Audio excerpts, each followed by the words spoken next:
Boris Johnson is unconventional. He's an avid cyclist, and while mayor of London, was known to ride his bike to work. Boris Johnson, yeah, the bicycle guy. He also embraced his untraditional image while serving as foreign secretary. It's going to be a tremendous success. Tremendous success. There's a lot of people who perhaps aren't big fans of Boris who would use the word buffoon to describe him. And I think in a weird way, that's something he would actually acknowledge. He seems to use that sort of buffoonish persona to belie the fact that he is, in fact, a very ambitious and very driven person. Johnson has a history of making controversial and sometimes offensive comments. Not only is the member racist, he is stoking division in communities and has a record of dishonesty. Before ever taking public office, Johnson was a journalist with a reputation for being outspoken and taking liberties with the truth. His first job was actually at the Times of London, although he ended up getting fired for making up a quote that was actually from his godfather, so it's quite a strange one to get fired for. He then subsequently became the Brussels correspondent for the Daily Telegraph, which is one of the sort of major right-wing newspapers in the UK. And while he was there, he sort of, he looked at his sort of stereotypically dull, sort of bureaucratic EU life, and he managed to make it interesting. What really made him sort of become a really prominent political figure was when he became mayor of London. After serving 2 terms as London mayor, Johnson returned to Parliament in 2015, winning a seat as MP, just as the Brexit campaign was starting to gain ground.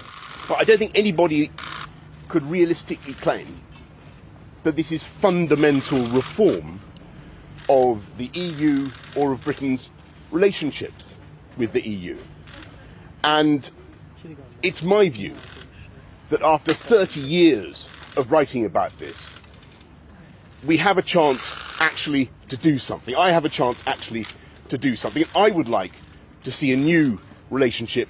Johnson's critics have drawn comparisons between him and President Trump, but he has strong support among Britain's conservative base. There is a Trump dementation syndrome, which is what's the latest thing that he's said, what's the latest tweet that he's put out. The voters don't care about whether or not he's consistent between what he said today and what he said yesterday. What they care about is whether or not he's delivering for them, whether he's fighting for them and delivering for them.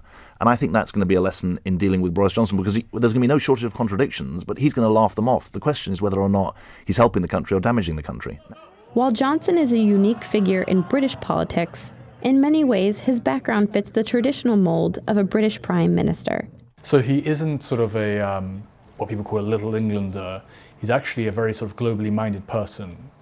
At the same time, he is very, very much part of the British elite. He went to Eton College, and he also went to Oxford, where his contemporaries were David Cameron, British Prime Minister, who he broke with to support Leave, Michael Gove, who's his fellow Brexiteer, but because Gove didn't support him in the first post-Brexit leadership contest, he had a little bit of a falling out with, and Jeremy Hunt, who is now his rival to become leader of the Conservative Party. Being Prime Minister is a tough job right now. For 2 years, Theresa May tried to figure out a way for the UK to leave the EU. We may not leave the EU for many months. We may leave without the protections that the deal provides. We may never leave at all. There's a lot of scepticism about the level of attention he would give his job. At the same time, he is incredibly smart, he is incredibly driven. He has made no doubt left in anyone's mind that he wants to be considered the 21st century's Winston Churchill. So, if he thinks this is his battle to win, I guess he'll try and win it.